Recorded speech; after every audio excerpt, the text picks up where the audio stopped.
తప్పనిసరిగా ఎక్కడ మాట్లాడాలో ఎవరెవరితో మాట్లాడాలో నా వంతు కృషి నేను తప్పనిసరిగా చేస్తాను. ఎందుకంటే ఈ 5 ఏళ్లలో కాకపోతే ఇక మీకు అవదని మీరు నిర్ణయించుకోండి. 35 ఏళ్ళు కానీ 40 ఏళ్ళు కానీ మీకు ఇంకా ఎప్పుడవుతుంది?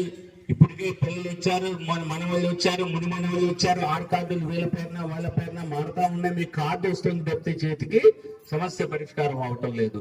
సో కాబట్టి ఈ 5 ఏళ్లలో ఇది పరిష్కారం కాకపోతే ఇక మీ జీవిత కాలంలో కాదు, ఎప్పటికీ కాదు.